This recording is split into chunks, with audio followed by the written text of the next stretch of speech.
What's up, everyone? Welcome to season 4 of My Boulevard podcast. This season, we're doing something special. I am here with my co-host, Missie. Say what's up to the people, Missie. Hello, I'm so excited to join you, Dhati. I'm looking forward to the opportunity to talk about the who, what, when, where, how, and why of urban missions. That's right. This season, we are going to be walking through together, like live, real conversations. We're going to be talking about real questions, really practical wisdom about how to do ministry in urban environments. Yeah, this is going to be a primer for all of us. So let's join this journey. Let's grow, learn, and push forward urban missions together. Stay tuned. This season, we're going to talk about how you can do ministry where you live, where you work, and where you worship. So let's go. Let's go. What's up, everybody? Welcome to another This Is My Boulevard podcast. My name is Dhati Lewis. And I'm Missie Branch. Glad to be here. And we are excited, because we are about to embark upon a journey. We're going on a journey. We are going on a journey. And this journey is not like many journeys that people have been going on. At least many people have been on this journey, but they may have not described their journey in the way we're describing the journey. Got it. And that's the way this is working. And so over these next 7 weeks, we've been talking all things urban and all things, and talking about that over the course of this time. But over these next 7 weeks, we are about to go on a journey with you. And this journey is like going to a train station.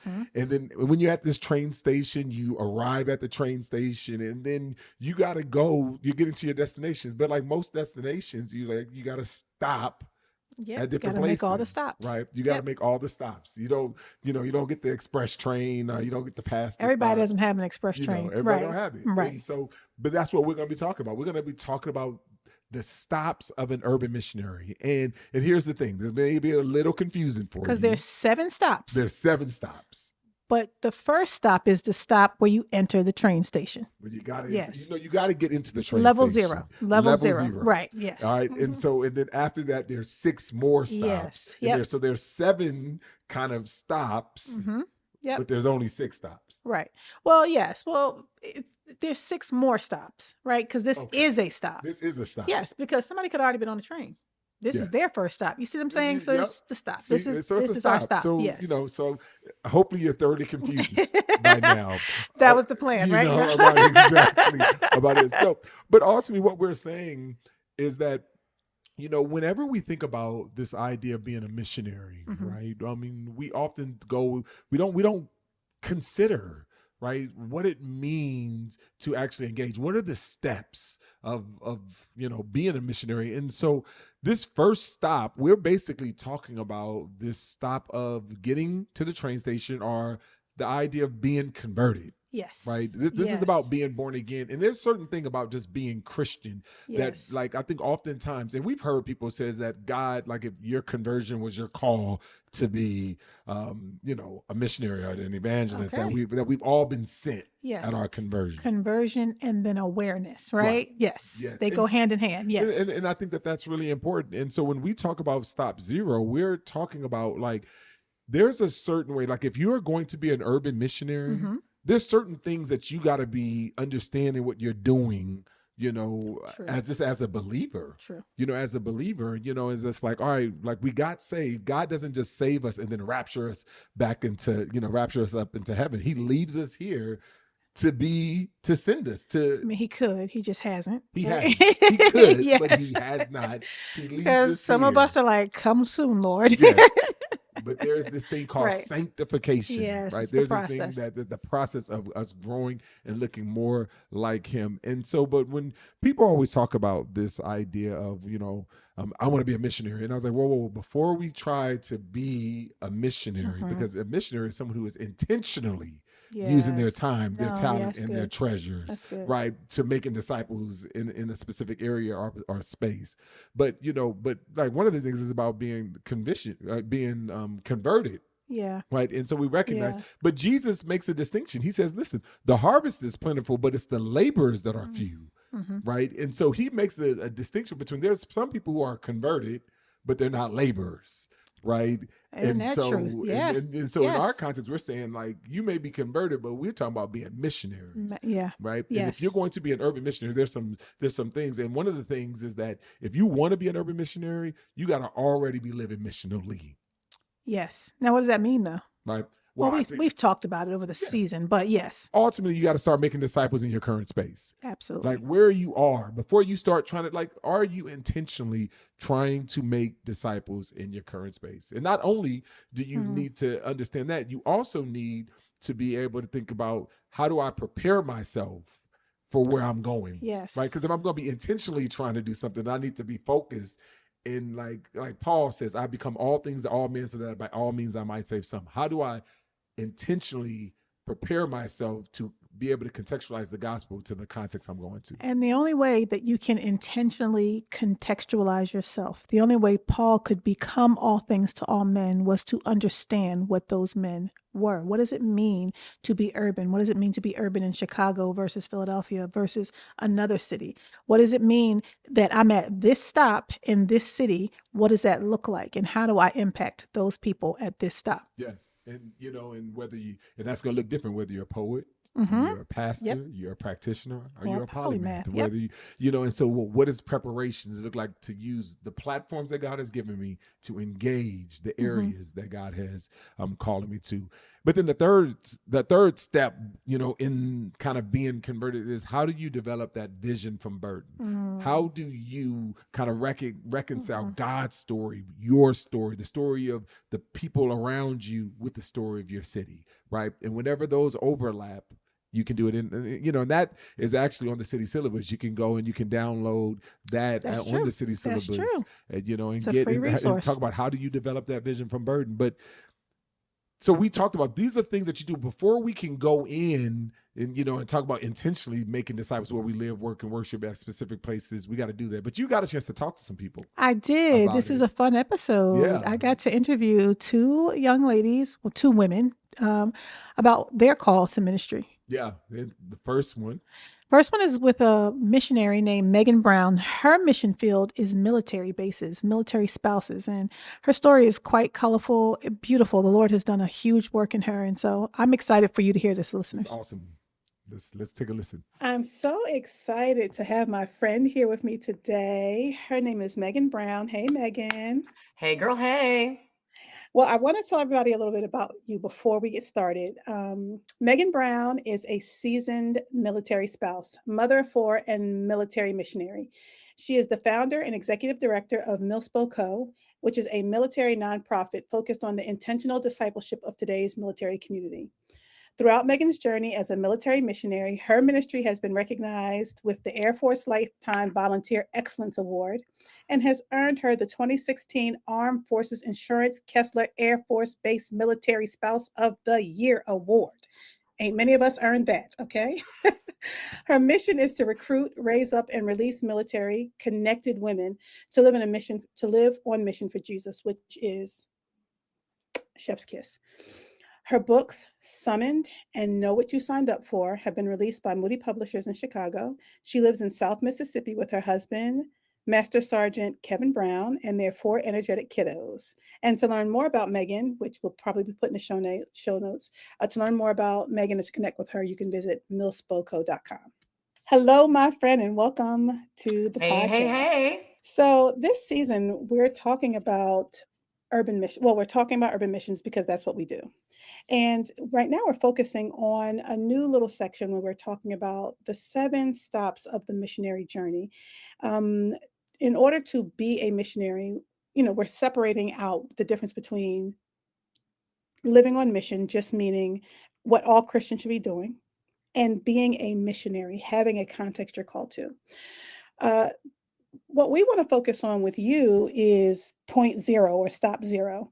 And I don't know if I've showed you. Did you see the 7 stages? I Don't worry did about see it. the We'll talk 7 about stages. it. Okay. I absolutely love the way that you guys are building a framework for people to see how mission is done in real life, because I think sometimes we overcomplicate what it means to be a missionary. And we think, okay, does that mean I have to have a job title? Do I have to have this? Do I have to have that? What are all the things that I need in order to do this well? And I think, the Bible's pretty clear, man. Love the Lord, make him known. Know him, Yeah, share beautiful. share with others. Know and share. Like, I mean, it's not super complicated. And I think that breaking it down, these 7 steps or 7 stops of the missionary track really does help people put a tangible amount of knowledge and tangible know-how with practical discipleship. And I love that. It's my jam. Well, what I love is about your story. So we're starting at the base, which is conversion and awareness. And really, this is about formation before we're sending people out. And knowing your story, I thought that you'd be a great person to interview on this part.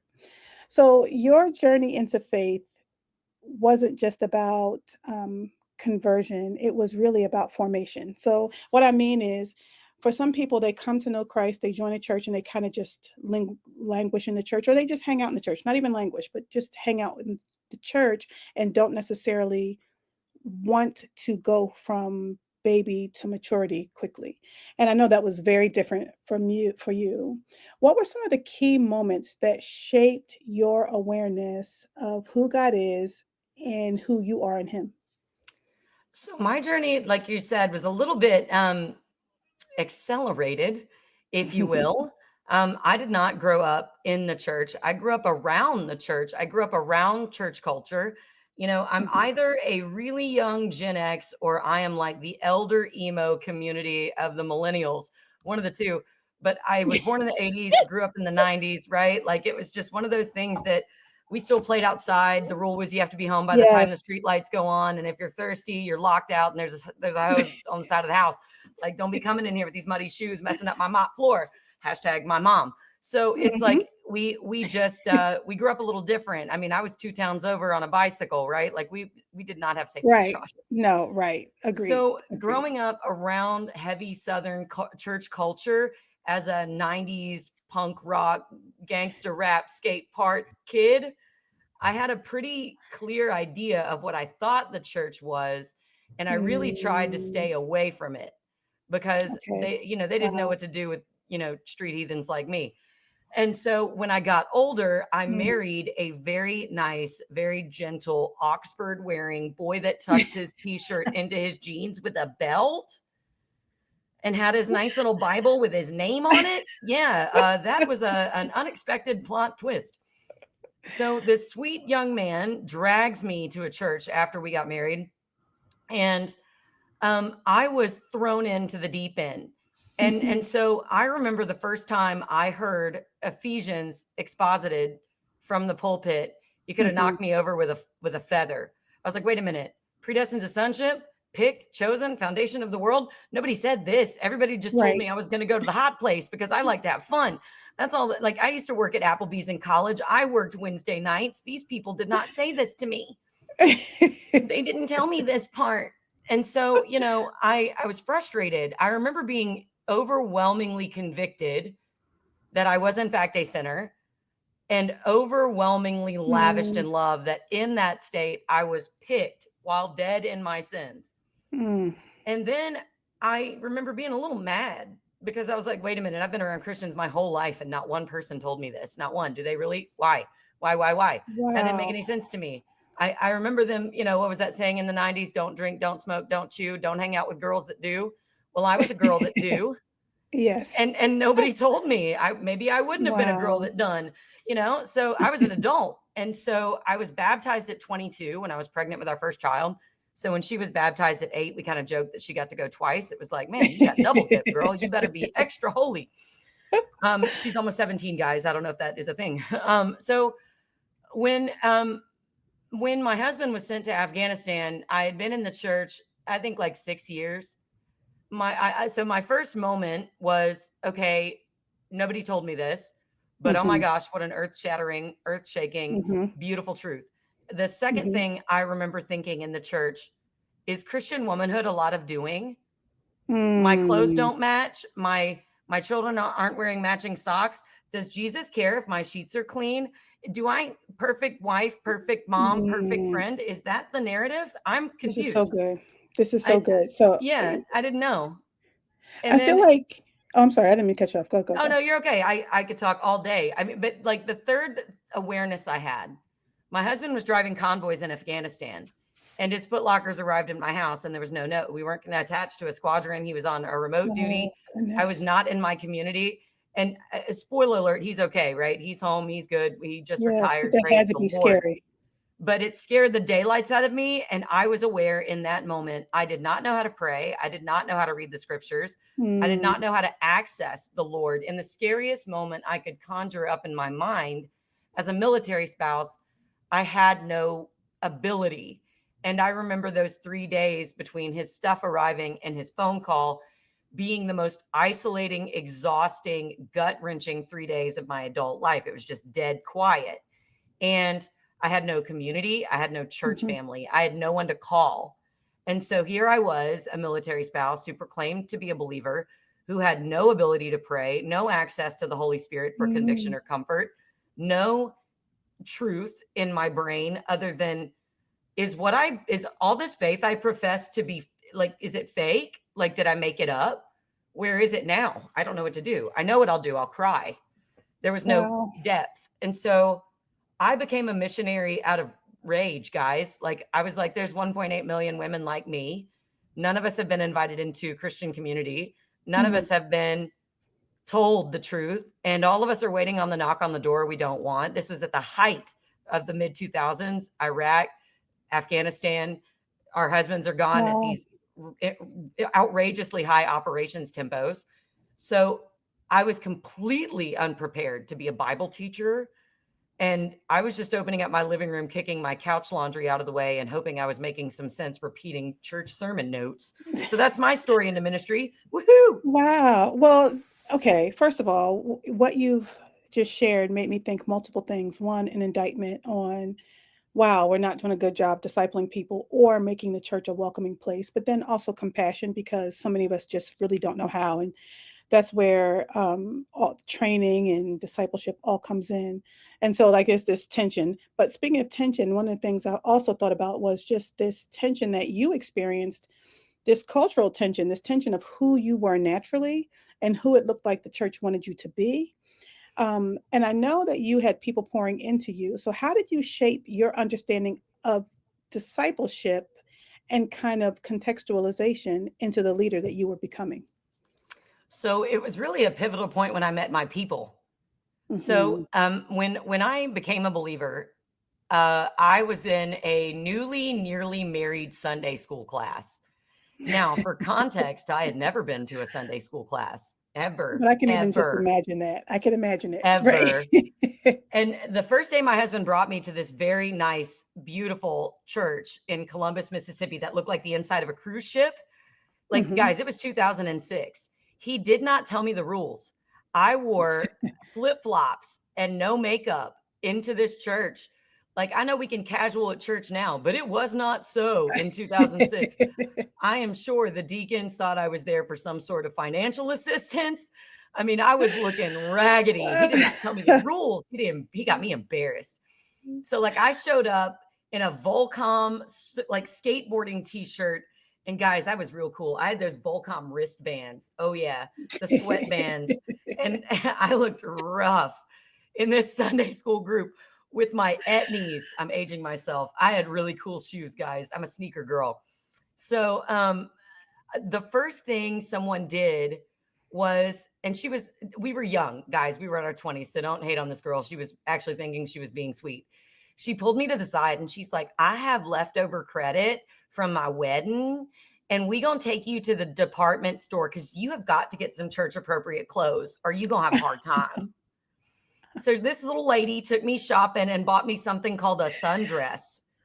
It had polka dots on it and it was an appropriate length. And she told me to throw away my black eyeliner because it was too much. So I tried to fit in, but it wasn't until I was almost 30 and started leading these Bible studies that I met these feral military spouses. And one of them was my weird neighbor, and the other quickly became my friend. But we all grew up real similar. It was like the island of misfit toys. But the context changed for me when they gave me permission Mm, to be me and to stop mhm. performing and to experience actual transformation that was at a soul level, not the surface level of a change of clothes and not using my favorite 4-letter words anymore. Because I mean, guys, we're military. We've got a lot of colorful language in here. And so it was like, I thought, oh my gosh, the Lord loves me, like as me. Mm-hmm. He doesn't want me in costume on Sunday. I called it my Susan suit, putting on my Susan suit to go to church. Guys, I owned one of those hats with like the floppy, like felt hats with like the feather. Oh no, that was not my greatest hair. I had the leather feather earrings. Oh. No. Oh, Yeah, that's the thing. It was That's a the thing. vibe. That's I the had like the thing. riding Yeah. poncho and like the monogrammed like riding boots. It was not a look. It was not my vibe. Okay. Yeah. Monogram is a cultural thing as opposed to a required I did learn procedure. that. Yes. Prescriptive, Okay. descriptive, Yes. cultural. Amen. Yes. And I'm not hating on monogram, but when you're from spaces where that doesn't exist, you are like, I don't understand. You don't Yeah, know I was one like, I'm unless gonna you. pay somebody Yeah. to put am I gonna forget my first name? I don't know. Yes. Well, let me ask you this. Once you became a Christian, what were some of your biggest tensions that you faced in now trying to grow yourself, but then these, what you like to call feral people, Oh your yeah. people, what was some of the biggest tensions you faced trying to disciple them, giving your background, the community they were, or even your own things? Oh man, the biggest tension is always that the local church does not understand what we do and how Mm, we do it. The tension has wow. always been that the desire to reach our community is like, I would say that every local American church is one, patriotic, and two, a welcoming place or attempts to be a welcoming place. But I wouldn't say that every evangelical church wants our community. Our community is Mm, messy. It is riddled with the bullet holes of mm, war, PTSD, conflict, unrest, wounding. Our kids have separation anxiety, which means they don't always do great in nurseries. Our kids are wow. fundamentally traumatized. We are traumatized. You want to know why the military community is as tight knit as it is? We are trauma bonded. We Yeah. are trauma bonded. Yeah. And so it's hard for the local church to understand. And I used to get so mad because I'd hear all these things from the pulpit about reaching your neighbors and serving and doing and being. And I'm like, where everybody at? Like, we live in the backyard here, nobody coming. And circles would be closed. I think we would be welcomed in, but we were definitely not wanted. We Mm, would be tolerated, but definitely not taught. No one taught us. The tension was that like you see all the books behind me. I joke that my disciplers were old dead guys. right. Like, That's I a couldn't be shame, but yes, I discipled. get No it. one taught me. So I went on seminary websites, and it was actually Dr. Aiken's, like, this is the theological library list that I found 10 years ago, some odd. And I was buying them at like Goodwills and half price books. And I mean, Hmm. guys, our training protocol was so raggedy. We'd look out for half price books, paper bag sale. I'm like, all right, guys, we're looking for Listen, J.I. let's do Packer for it. $1. All Yes, right. let's These are do the it. lists. Like, we would show up with our little bags and a checklist. You're looking for Lewis, J.I. Packer. You're looking, like, find them, Grudem, go. So how did you know though? At what point did you realize that before you could lead or you could let anyone else lead that and serve, like before you knew you could serve these people, how did you know that you first had to be formed yourself and that all of those books behind you were how it was going to happen? Like what was the moment that you said, I'm not ready. I'm still a disciple. I need to be filled. So I think there was a moment we had opened up a Bible study. I posted on the Facebook group in our neighborhood, yo, I'm walking through the Gospel of Luke. I'm trying to figure out what this means. You can Mm, bring your feral children. I've got hot coffee and extra Bibles. The first week it was 6 women. It was me and my weird neighbor, who's one of my best friends now, and another weird neighbor who's another one of my best friends now. They're at the head of this ministry with me, and then a handful of women from the street. The next week there were 17, and I was like, "Whoa, where'd y'all come from? I don't even know y'all." mm, mhm. And this girl looked at me and she said, "Someone said you are teaching a Bible study." And I was like, somebody lied, girl. I'm reading sermon notes.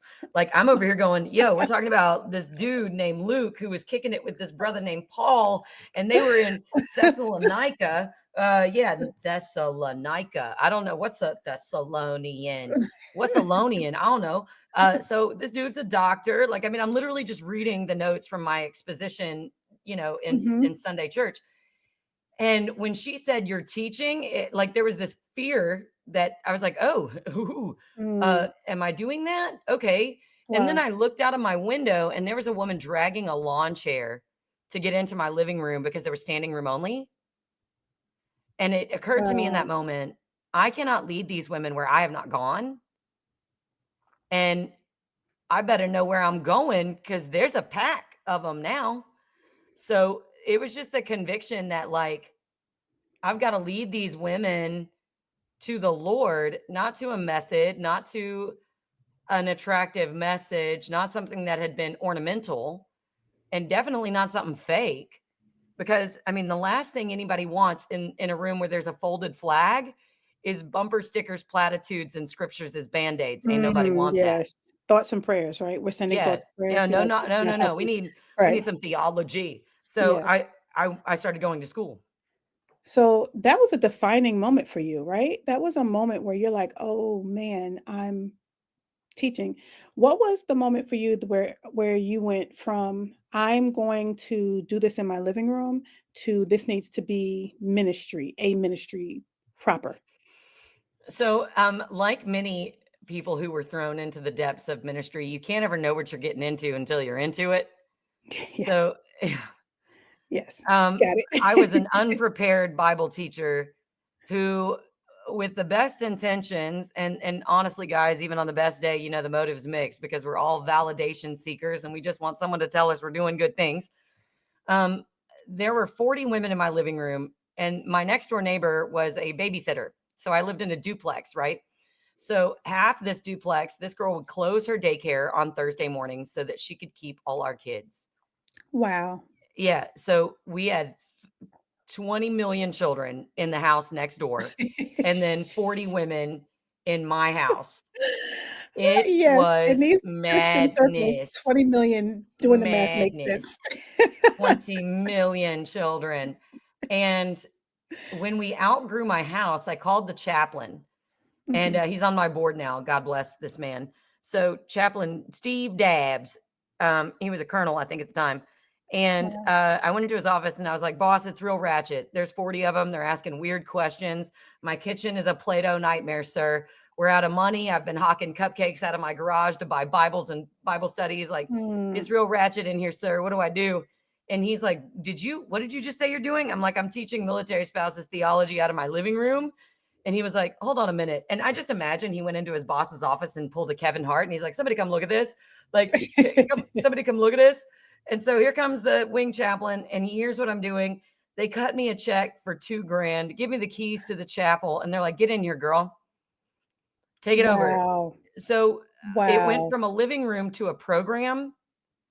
And let's just say I was not ready for program ministry. I went from unqualifiedly teaching a small group to now I am running 10 Bible studies with 10 women who are leading those Bible studies. And I am in charge of those 10 leaders. And I have never been a leader. I have no idea what I'm doing. And it was growing so exponentially, we could not keep up with it. Like within 2 years, we outgrew the government facility, the funding, and their staff. Wow. And then it was like, okay, this is problematic because this is not working the way we think it should. We're very tired. This is bad. Problematic. This is Problematic. problematic. Or Yes, we great. had Or great. great problematic infrastructure. Um, we really didn't know what we were doing, but we saw what the Lord was doing when Amen. we had to break that ministry back down. And we were like, dude, this don't work this big like this for us. It's too much, too fast, too soon. 6 women, everybody with a copy of the Bible, learner, lead learner format. Go back to your That's living so rooms. good. That's And so then they good. started moving. Yeah. And now they're popping up north, south, east, west, Hawaii, Japan. And Yes. then, like, we hear it's so easy to do this. We're doing it everywhere. Like, we just moved again and we're doing it again. And that progressed to what do we teach now? These Bible studies aren't talking about us, which led to me writing And then a sarcastic Bible study written by a cranky millennial was released in 21. And then, it just kept going from there. It's just been one big Wow. spiral out of military discipleship and explosion. Hearing your story is so exciting and inspiring. And also just a testament to how God is always moving. Like, so even in my own life, if I sit and think, man, I feel like this may be a dry season, but then I hear stories like yours, I'm like, God is always moving. And I just got to sit back and wait. Okay, so this has to be, unfortunately, our last question. But for those who are in the early stages of faith and who are searching for purpose, right? And for who feel the call to missions but don't quite know what that looks like, what's one piece of advice you'd give them about embracing formation before stepping into mission? Ooh, okay. All right. There's two things. One, you have to be absolutely committed to two things. One is radical self-awareness. Radical self-awareness. The second is being unapologetic about who you are and embracing the fact that God chose you as you are in this moment. All your personality, spice, flavoring, whatever you want to call it, all the triple dipped crazy, and forming that person to love the Lord habitually, not just theologically, not just in Bible study, but to experience his goodness for you as you are, not the shield, not the mask, not the fake, not the hypocrisy, but to be unapologetically who you are. Because here's the key, right? And I said two things: radical self-awareness, unapologetically embracing who you are as a loved child of God in your context. You aren't going to, I think we sometimes mix up calling and purpose with our context. All of us have the same calling and the same purpose. The calling is to go and make disciples. Our purpose is to give glory and honor to the Lord, right? That's it. Same calling, same purpose. Same purpose. The question you're asking is about context. My context is to make disciples in a war tribe of tattooed up, purple-haired, foul-mouthed, crazy women who have been rejected, dejected, and a little disenfranchised. I'm pretty unapologetic about the fact that that's who I am, and that's who God loves. All my excitability, ADHD nonsense, I'm a dumpster fire rolling down a hill, and I am a loved dumpster fire. That's beautiful. That's beautiful. So that's what it is. And I'll be honest, some of the women that you're describing, like the picture, the purple hair, I'm like, that's from some communities I grew up in. So it ain't just a military community. Okay. Yeah, girl. Well, let me just thank you for joining us and for sharing and for just the work that you're doing and the way that it's impacting people all over the world, which is crazy to say, but the Lord is using you to impact people all over the world. Thank you for being with us, Megan. Thanks so much, Missie. That was fun. That was really good. I love her energy. Yeah. If she don't have anything else, she got the energy. Yes. One of the things I think I love about Megan's story is how she was able to recognize that she wasn't cut out for traditional Southern Christian culture, even though she believed in the call to the gospel in her life, and how it's clear to me that the church was not able to dictate her context. She had to find that out from the Lord. But once she was clear on who she was, how God made her, it wasn't a mistake, and that there was people to serve, she watched God just explode the ministry opportunities in her missionary work. And I think that's what is just so beautiful, Yeah. I love the fact that you see the steps that we were talking about. Yes. You see her, this idea of just like she was at first she was just converted, right? But then she just started making disciples. She started there's wives, that need to be to make connections in their spheres of influence, and then but then after that she started forming and getting prepared and more strategic, and in that she developed that vision from Burden. So I think that's beautiful. Her vision clearly came from Burden, and that's what motivates her to keep going day after day, week after week, month after month, year after year. So It's beautiful. And the good thing Beautiful. is it didn't stop there. You got a chance to also interview another person. Yes, Tara Schloss. She is another amazing woman, and I personally have me and Megan met doing ministry, but me and Tara met because she pours into my children, my adult children, and just in the community. So it's beautiful because she talks about her burden being for the context, and my children are a part of that context. Amen. So let's take a listen. It's great. Well, hello. Welcome to the podcast. Listeners, I'm excited to introduce a friend of mine for a lot of reasons. She's a more recent friend, but we are kindred spirits. Her name is Tara Schloss, and Tara is the operations leader for Blueprint Church in Atlanta, Georgia. She happens to be the downstairs neighbor to my son and used to be my son and daughter. And so I have watched her pour into them, into her own family. Tara is the mother of 4 absolutely beautiful children: Annalise, Isaiah, Victor, and Josiah. Tara is actually a Cali girl living in Atlanta. She's from San Diego, California. And what is beautiful about Tara's story is that the Lord used some very difficult situations to get her from California to Atlanta, which we'll talk maybe a little bit about in this podcast. But through that tragedy and through the Lord calling her out, he connected her with Dhati Lewis and different leaders at Blueprint Church, and that's how she wound up in Atlanta, where she has been blessing people ever since. It's been a beautiful thing. She leads a thing called Known 360. She does missions. My daughter's going on a missions trip with you soon. I'm excited about that. She leads through city projects and ministry where she lives in the Old Fourth Ward in Atlanta. So I'm excited to share you with the world, Tara. Thank you for being here with us. Yeah, thank you for having me. I'm so excited to be here. Thank you for the introduction.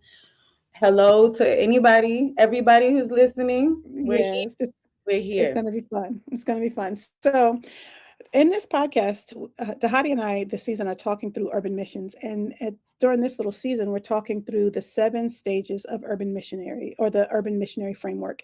And so we're calling it the 7 stops of the missionary journey. And we believe that there's like a 0.0, right? Before you even start on the journey, there's a stage that you have to consider first. And we think that your story is perfect for that. And that stage 0 is conversion and awareness. And that's kind of the formation before being sent. You know what I mean? All of those things ahead of time. And if you would think of a biblical principle, I think we would go with Matthew 4:19, that follow me and I will make you fishers of men, as opposed to God just saying, Jesus didn't just grab him and say, go. And so, so then we're really talking about discipleship, and you are the right person to be talking through discipleship. So can you tell us a little bit about your story and how you developed a missionary's heart? A missionary's heart, my story. So just a little bit of context going back, because our formative experiences do shape us, right? And so leading up to radical conversion to the faith. My mother she had me when she was 15 years old. So just growing up in a lot of ways, like growing up super quickly, in a lot of ways being strong for her, kind of even survival mode as a child. And then she's strong, independent, worked hard, and she tried to give us her best. But at the age of 9, 10, she married a different man, a man that she thought could give us a better life. He was an attorney, he had money, and he was a very, very evil man, and abusive. So domestic violence early on, federales involved. I mean, I'd come home and like everything would be turned upside down. But he was very good at what he did. And he isolated the family. And I ended up leaving my mother's home at the age of 13, actually, because of the violence that would continue to happen. And so 13 through 20, which is when my radical conversion happened, I was in and out of group homes and children's centers and friends. And I mean, you name it, fill in the blank. And so I had a praying grandmother, though. I had a grandparents that believed, that had faith. And I, now looking back in hindsight, I could see the hand of God that they were praying for Yes. me. So my grandmother gave me a Bible. I had no intention of reading it, but because of my respect for her, I started to open the pages in kind of my desperation. The Lord started revealing himself to me through his word. And I was introduced to a very big church at the time, at San Diego State, former NFL player, radical testimony, started a church plant, and that has grown and grown and grown. So I went there and I felt like he was looking straight at me. He was telling me God. Wow. He was telling me that God had a plan for my life, that the Lord didn't waste anything, and that if I would trust him, like to allow him to work in my life. And so I started reading this thing. I started taking this thing seriously. And I said, Lord, nothing in my life has ever made sense. I'm going to be so bold as to believe that this word is from you. And there's a specific word, that a verse that came to mind, or that I read: when your father and your mother leave you, when your father and your mother forsake you, the Lord will take care of you. And so I was like, okay, Lord, I've been forsaken. Would you take care of me? And so I began just a very radical journey. I was not introduced to ministry. I wasn't raised in a obviously a Christian home. And so everything was brand new for me. Being a woman of God was brand new. I didn't know how to be a woman of God. I was like, what does a woman of God look like? And so I was introduced to this church, from the Rock Church, and then ministry. I was invited into a space, actually my very first church plant on 30th and Imperial. So high prostitution, drug violence. But when I would go there, it was like, for the first time, I was experiencing what a family looked like. Wow. It That's was like beautiful. people were coming into a place of refuge. People were coming into a place where they were being forgiven of their sin.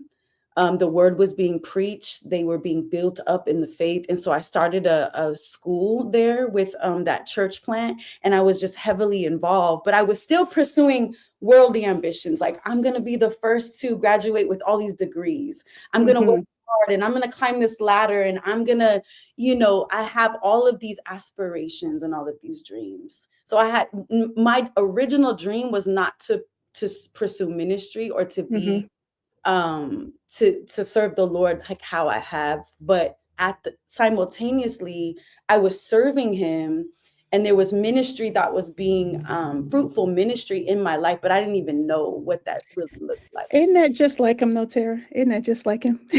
Well, let me ask you this.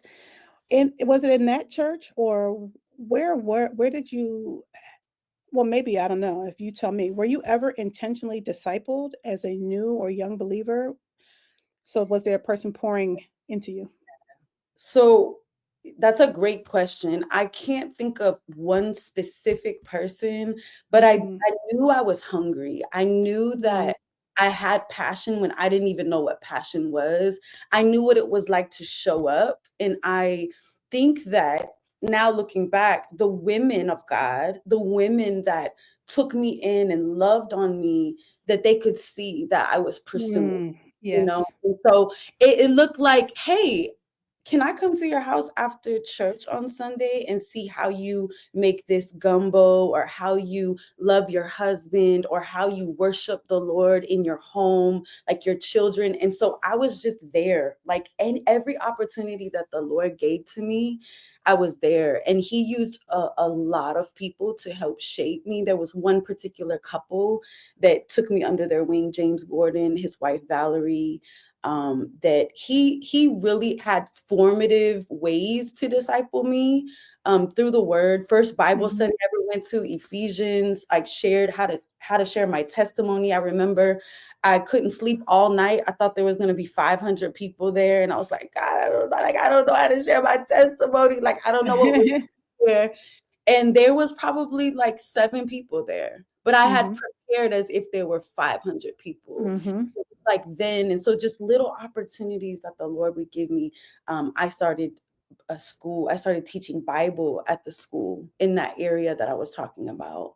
I started a nonprofit there and this ministry. So it just kept building and building. But as it was building and as the Lord was growing me, he was continuously placing people in my life to also deposit What into a me. gift. What a gift. I think so. There was a little bit of intentional discipleship, but a whole lot of passive discipleship. Yeah. And, before I said in another, when I was talking with Megan, that's both an indictment on the church, right? Because you're like, man, every new believer that comes through should have somebody who is pouring into them eagerly. But then Mm, there's also this compassion when you think about how many people don't know how to do that. And right. we need to fix that, right? And that's what we're doing. Right. That's why we're here. Yeah. Well, tell us about the first time you discipled somebody else. If I had to pick one particular person, I don't know that I can. But like I said, looking back, it was Hmm. like the Lord put, there was a grace on my life. You know, Yes. he filled me, and just being a natural influencer. And so I think ways that I would leverage that influence in the world before Christ was now being transformed through like bringing people to Christ. And so at the school that I would show up and teach the word to, there was probably at that time, 25 girls. I mean, I would show up at their track meets. I would show up at their, all their different events. There was one particular girl, she didn't know how to read. So it was like, well, Lord, I want to teach my sister how to read. She had been manipulating the system and getting by, but she didn't know just practical skills like reading. Wow. I also adopted my cousin at a young age. At the age of 20, I had a 13-year-old child that I was working Wow. jobs for. And so I poured into her the word.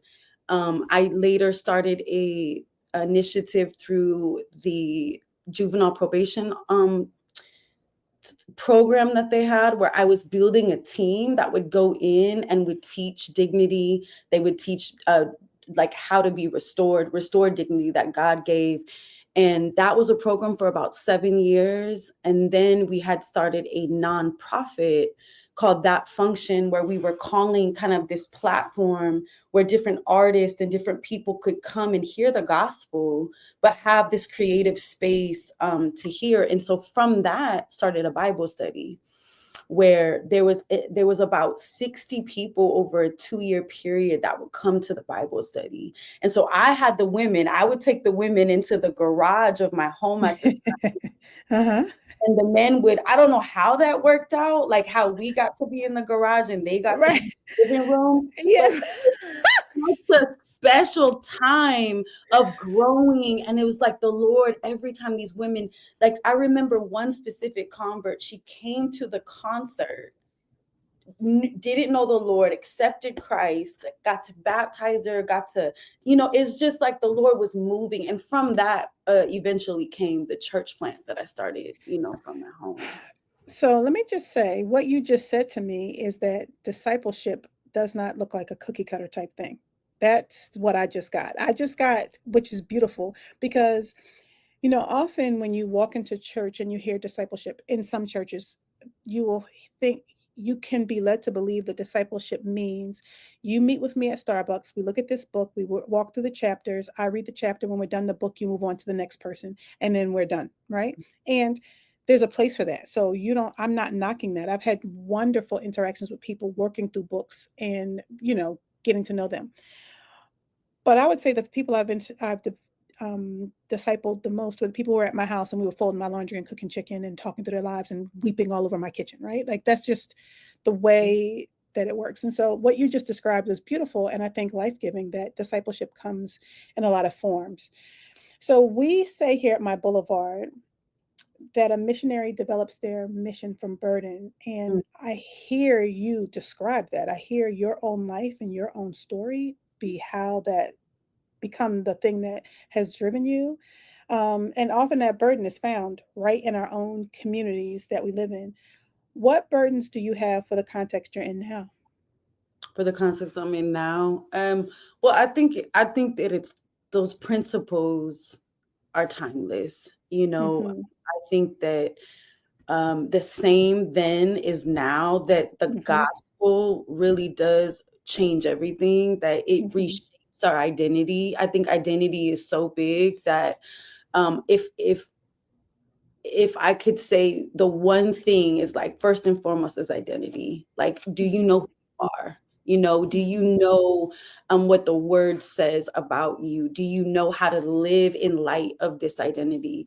And then I think the second thing is family, like inviting people into a space where they feel cared for, that they really Mm-hmm. feel like they're a part of this family, that they are that they matter, that they have Mm-hmm. worth, that they have value in a family. And then I think also just mission, that God has given us each an assignment, a unique assignment, and He has given us unique gifts. And I get so excited about helping to draw out what God has deposited in each brother and sister, that child that He has made. And so that is kind of like one of my, is like identity, right? The gospel like reshapes, like everything's changed because of the gospel.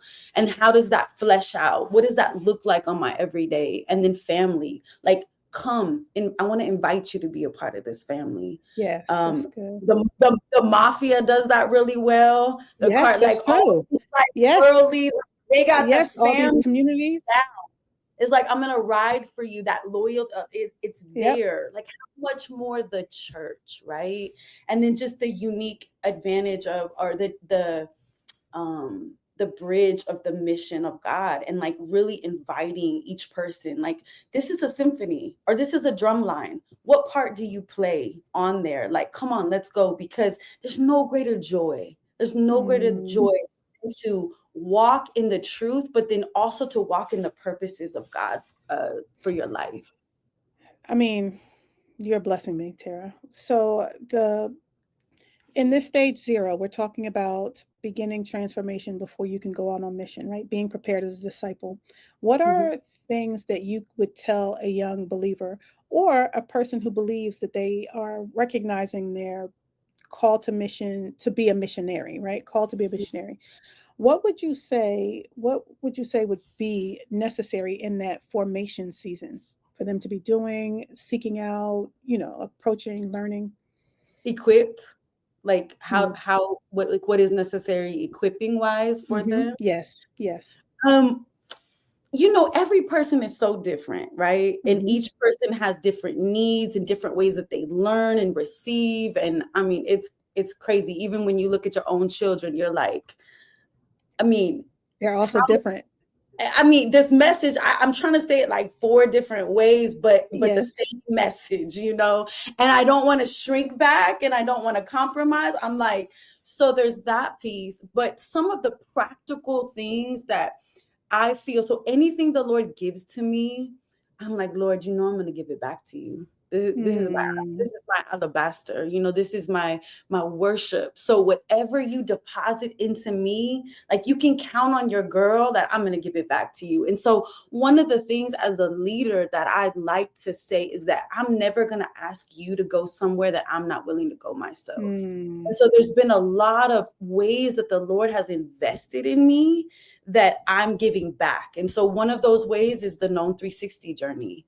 Like, knowing that I had lived in survival for so long, not understanding just how I was made and the emotions God has given, and how I was functioning in the impairment of those emotions, and really Mm. being able to be honest and confess those and bring those before God, bring my heart before God. And so learning the gifts of the emotions that God has given, and then coming from the impairment, walking into the gift, but bringing that to be able to give away to others. There's different, in the month of March, your daughter is actually going to be a part of that. It's called the Unique series. It's a discipleship series on how do you view your story? How do you see God's story? Interactive practices on how God has uniquely made you. Because most people don't know their gifts. They don't know how God has uniquely made them. So it's like, how can I help pull that out? And so this track called Unique has been a blessing. There is, in our city group, we have this tool called the 3 circles. We're actually going to be trying to be proficient in it in Spanish, because a team of 20 going out to the DR in June. So the 3 circles is just a tool to break down the gospel. Like, how do you gospel fluency? Can you share the gospel? Can you share it with someone? You have 5 minutes the bus is coming. You have 5 minutes. Can you share something that will change the trajectory of their entire life? So we practice in a family space. We practice on these whiteboards, like, come up with your marker and let's share the gospel. And so we critique, but we give feedback, and it's a safe place where we can grow in our gospel fluency. So those are just a few equipping practices that come to mind.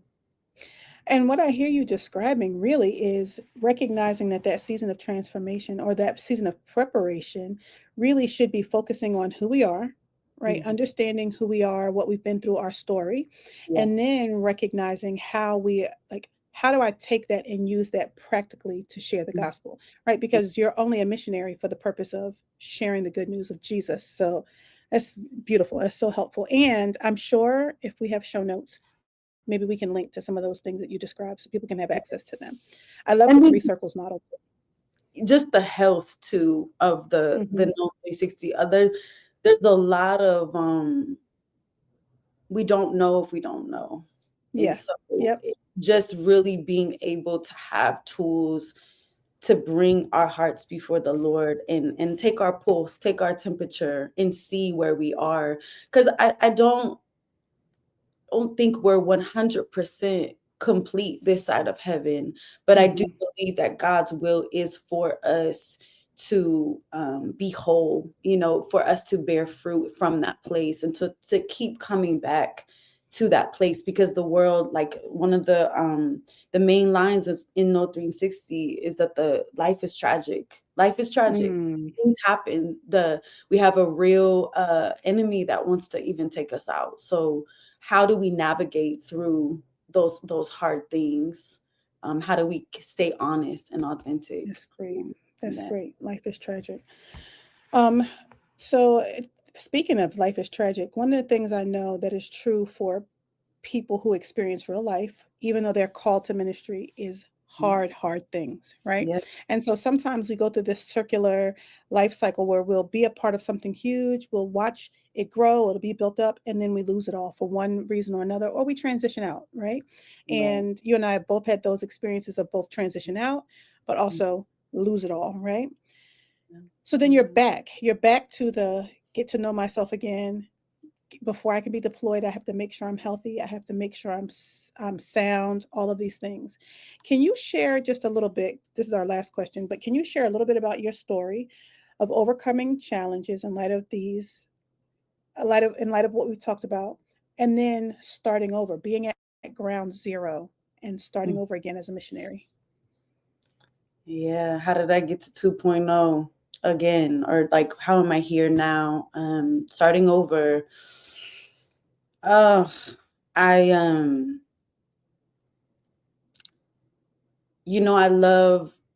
love the story of Ruth so much. I love just how God, the intentionality, the details, how he was glorified through the story. And I love Boaz, how he covered Ruth. But he is a dim reflection of Christ's covering for us.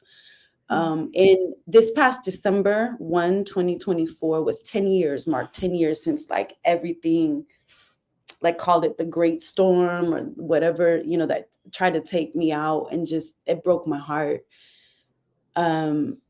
it was 10 years. And we love that story of redemption and Boaz covering Ruth. But what we often skip over is that there was 10 years of pain. There was 10 years of survival. There was 10 years of her in that field doing what she had to do. There was 10 years of her being loyal and holding on to the hem of his garment, not knowing, like, her faith, not knowing what was on the other side for her. And God's grace is real, because there's so many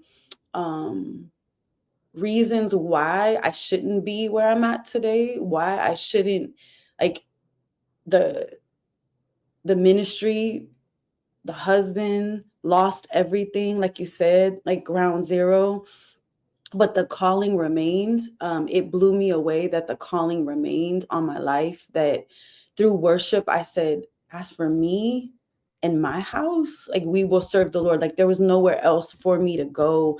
But the Lord, it didn't show me chapter 10 in chapter 5. He just didn't. He gave me a grace to trust in him. And I'm still learning, like, what that means to trust and rest. But I think coming, like, losing it all, coming here, going from a respected, you could say, first lady, a respected woman of God, a kingdom woman who had invested her life for over a decade, had brought people to the Lord, had baptized people, had discipled them to love their children, dedicated their children to the Lord. All of the things, right? You show up for people, you give yourself away, and then you just look and it's just a bunch of ashes. Like, where do I go from here? And now I have these ashes, I have these 4 babies, and I don't have a testimony right now. Like, I don't have a silver lining. There's no gold right now that I can refer to.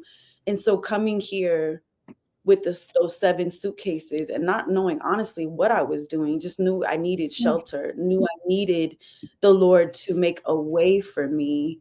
And coming here and coming to the church, and now I don't know anybody. I'm lonely. I don't know anybody. I'm starting brand new. And it felt kind of cruel in some ways. Like, Lord, like, I can only imagine an NBA person, a professional athlete. Like, I have game, coach. Like, put me in the game. Like, I'm your starter, coach. Like, I got, these gifts and this passion that God has given to me.